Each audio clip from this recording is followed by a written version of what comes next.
はい、じゃあドクター・ウルフのサブカル研究室よろしくお願いします。お願いします。今日はですね、あれですよ。はい。2020年11月において邦画の歴代興行収入第1位、はい、千と千尋の神隠しについてちょっとお話をしておきたいと思います。はい。なぜあれが歴代興行収入第1位になったのか。はい。でこれはいろんな要素は組み合わさった結果だとは思うんですけど、やっぱスタジオジブリの宮崎駿監督のある種の集大成になってたからじゃないかなと、はい、と思うんですよね。はい、でその中でも非常に宮崎駿監督の作家性が出てるというふうに思いました。この前久しぶりに見たわけですよ。はい、面白いんですよ。もうね、なんかね、当時リアルタイムで見てた時よりもなんか面白く感じたんですよね。で当時その公開前から公開されてからの流れの記憶を遡った時にですね、はい、歌の印象ってやっぱ強烈なんですよ。あ、確かに木村由美さんの歌ですよね。いつも何度でも呼んで、俺を歌わなくていいか。お前が歌うんかい。あれで当時は、そのコンビニ行きましたとか、はい、本屋行きましたとか、はい、街中でとにかくねありとあらゆる歌がね垂れ流しだったんです。そうですね。今は版権の絡みのせいで、そういうのが街中で流れなくなっちゃったんですよね。あれってある意味音楽を殺すことになってると思うんですけど、個人的な見解ですよこれは。あんまりいやいや言わないですけど。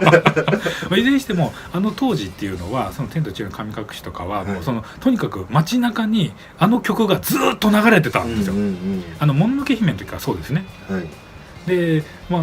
J-POP だとか洋楽から何からもうとにかく街中に歌が溢れてて、もう繰り返し聴いて歌をポニョの時もそうでしたね。確かに時代のところまではもうずっと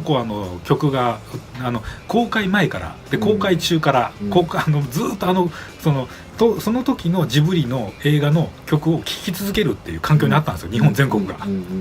ていう風なのも多分大きかったと思いますね。はい、でしかもだって千と千尋の神隠しの曲って言ったら歌が真っ先に思いつくんですけど、本編で一回も流れないんですよあれ。そうなんですか。最後のエンディングにしか流れないです。本編の話が全部終わった最後のエンディングのスタッフロールの時に流れるのが歌なんです。そうだったんですね。はい、本編で流れるのは久石譲さんの曲だけなんです。はい、ちゃんとっていうのがあったりなんかして、でまずですね千と千尋の神隠しって結構長いんですけど、導入もすごく丁寧に描かれてるんですよね。はい、主人公千尋、荻野千尋、で荻野一家がお父さんとお母さんがいて、で千尋がいて、でその3人が引っ越しをしてくるんですよね。でこの引っ越し、ドア玉がで家族で引っ越してくるっていうのがトトロでやってるわけですよ。で今回の場合はそのトトロよりも完全に親関係がいびつなんですよ。いびつなんですよね。でまず千尋のテンションからして真逆ですよね、トトロは。もうトトロはサツキとメイの姉妹がお父さんと一緒にもうテンション高い爆上がりなんですよ。もう楽しそうなんですよ。ウキウキなんですよ。千尋はものすごいローテンションですから。もう仲の良かった親友であったであろうリサちゃんからのメッセージカード付きの花束をもらったんですよね。でなんかまたおねえかなんかねメッセージカードあるんですよ。で初めてもらった花束が別れの花束なんですよ。っていうので仲の良かった友達と離れ離れになって違う学校に通わなきゃいけないっていう風な状況でテンション低いんですよね。でさっき言った親子関係がいびつだっていうのはそのお父さんがいてでお母さんがいてでこの2人は千尋のことは可愛がってるんだけれども実はお互いの方が大事なんですよ。お互い、はい、お父さんは娘で娘の千尋は可愛がってるんだけど奥さんのことが大好きなんです。で奥さんの方もお母さんの方も千尋のことはそれなりの愛情を持ってる風なんだけどそれ以上に夫が好きなんですっていうのが見えるようになってるんですよ。千尋のことはすごくお父さんは目にかけてる風であれなんだけどその友達であろうとするみたいなスタンスが見え隠れしてる。当時のお父さん像を反映してますよね。はい、お互いのことが気になりお互いの方を向き合ってる夫婦。これは一面ではすごくいいように描かれるんだけど、明らかにね千尋がねないがしろというかちょっとね置いてけぼりされてる感があるんですよ。でこの一つ顕著な例が、荻野夫婦で娘である千尋、でこの親子って手をつながないんですよ。千尋ってちょっとまだ幼いでしょ。中学生上がる前ですよね。小学校多分中学年から高学年上がるかなくらいの年くらいじゃないですか、本編の印象だと、でそんな娘と連れ立って移動するのに手繋がないんですよ、あの親子。そう未知なるところに足踏み入れてるのに、道間違えてあったんですけど、森の奥の方ずっと入っていって、なんか怪しげな建物があるんで、お父さんがねずいずい好奇心から行っちゃうんですよね。そこから八百万の神の世界に迷い込んじゃうんですけど、で散々こうお父さんやめようよっつって言うのが千尋なんですよ。でそれでもグイグイ行くんですけど、その中で親子って手繋がないんですよね。千尋が自分で腕を掴みに行くしかないんですよ。で掴みに行って、お母さんは歩きにくいでしょって邪険にするんですよね。でお父さんも水の干上がった川みたいなところを渡るときに、お父さんが手を差し伸べるのは危ないからって手を差し伸べるのは奥さんなんです、千尋ほったらかしなんですよ、で千尋がこう腕を掴みに行くのは自分から掴みに行くしただけど、その両親っていうのは千尋の手を繋がないんですよ。微妙なのがねちゃんと描かれてるんですよね。それでこうもう千尋の言うことはとりあえず聞いてる風で聞いてないんですよね。なのでその序盤で描かれる千尋と両親のやり取りとか、そういったところで人間関係みたいなのがすごく今風というか当時風にやっぱ描かれてるなってすごく思いましたね、あれはね。っていうのが今回改めて見た時にすごくそれを感じたんですよ。当時からなんかそういう変な親子だなみたいな風な印象というのはもちろんあったんですけど、なんか特にねそういうのがこういうのを意図的にちゃんとすごく丁寧に描いてるんだな、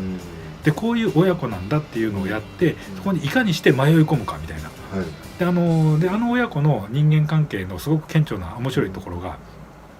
普通アニメ映画で描かれる少年少女っていうのは何か大変なこと追い込まれた時にお母さんって言うんですよね。大体定番ですよこれは。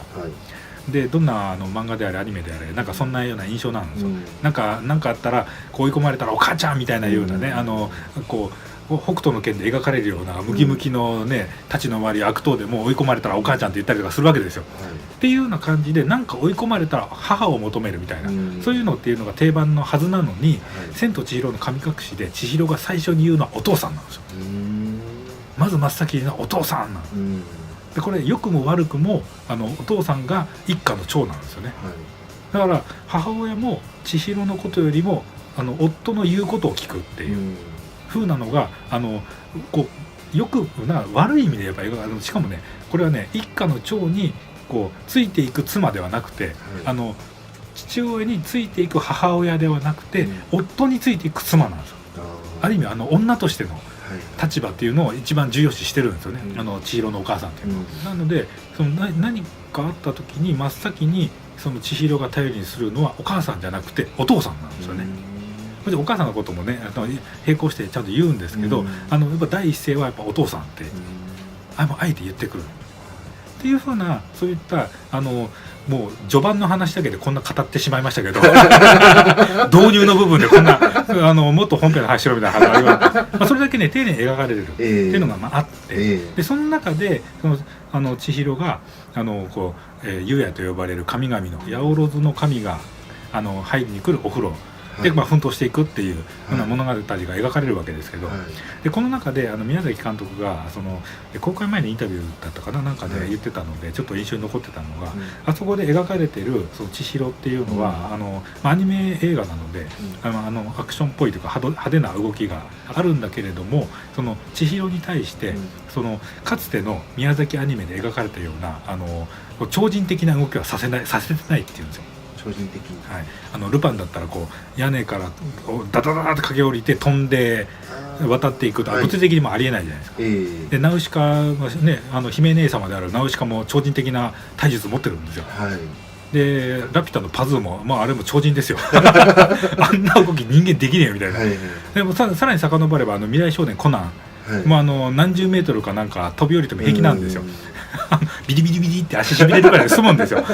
っていう風な、それでもののけ姫のアシタカもそうですよね、あれもノリの力っていうのもありますけど、その超人的な動きができたりするわけですよ、そういうので宮崎アニメっていうのは今まで少年少女魔女の宅急便の、キキだってもう魔女ですから、っていう風なのがずっと描かれてきましたけど、千と千尋の神隠しの千尋は、年代の女の子だったらできるであろう動きしかさせてないっていうんですよね。駆け下りてダダダダって駆け下りるみたいなようなシーンとかもできなくはないし、はい、で錆びたこうなんか、雨どいみたいなのを伝って向こう側に渡るみたいなシーンがあったりするんですけど、あれもすごく危なっかしいし、まともにねなかなかできることじゃないんだけども、やろうと思えばだから確かにできなくないんですよあれ。もちろん一発で成功させろってなったら多分難しいんですけど、多分リテイクとかやらないといけないんですけどでもねできなくはないっていう風な動きしかさせてないっていうんですね。でしかもあそこでアクションシーンだけじゃなくてその人との交渉とか、誰かにお礼を言うとか、仕事っぷりとかっていうのもできるであろうことを指してるっていうんですよね。で映画そのものは宮崎監督が、今までいろんな人に向けて作ったしいろんなテーマで作品は作ってきたんだけど、自分の身近な知り合いの娘さんだったりとか、ちょうど千尋のくらいの年代の娘さんとかいたんですって、で仲良くしてたのにその子たちに向けての映画を作ってなかった、身近な人間に向けての作品っていうのは作ってなかった、っていうのがあったんであれを作ることにしたっていうのが最初の動機だったんですって。なので主人公の千尋の年代の女の子に向けた映画になるはずだったんですよ、にもかかわらずそれだけに飽き足らない映画になっちゃってるわけですよ。大ヒットですからね。大ヒットですし、だからあんな大ヒットで歴代興行収入第1位ですからね、であんな数字390億円かなんかの、390億円オーバーかなんかの、売り上げを叩き出してるんですけど、そんな売り上げ出せるっていうことは老若男女を引き込まないとそんな数字ってやっぱ出せませんから、でもそれだけの魅力が映画にはあったってことなんですよね、でその秘密っていうのが顔なしなんですよ。顔なしな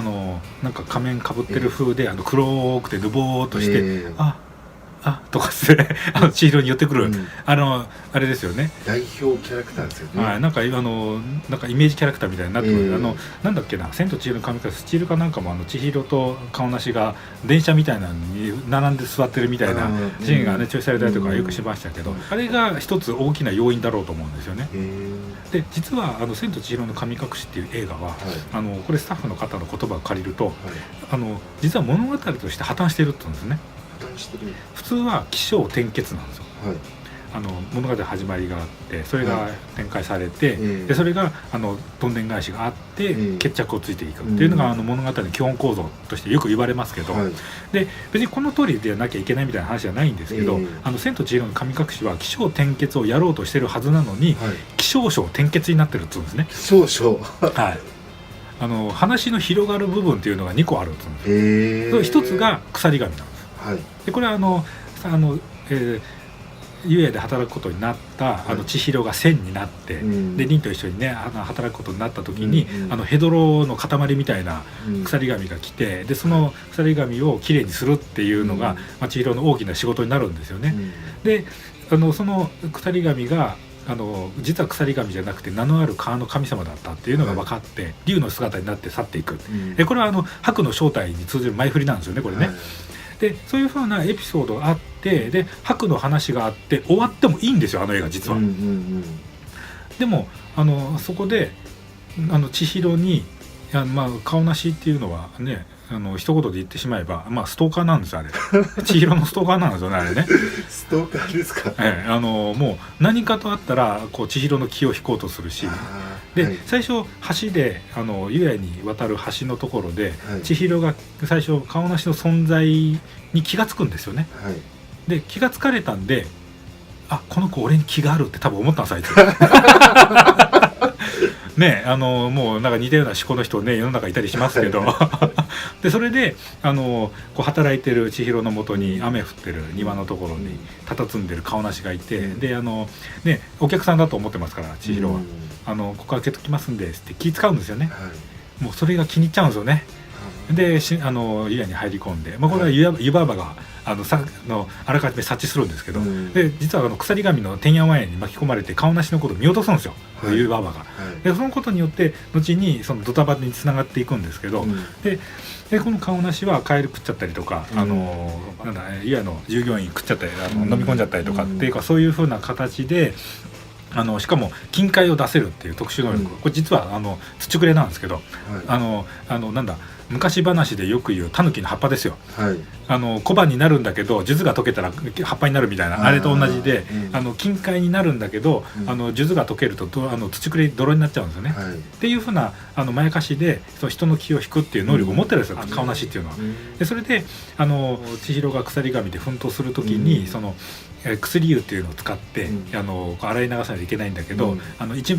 一回だけではこう洗い流せないってんで、どうしようってなったらこう持ってきちゃいけないものを山のように薬の札を顔なしが持ってきちゃうんですよ千尋の気を引きたいから、はい、でこれでこんなにいっぱいはいらないっつってで言われて顔なしがパーってなるんですけど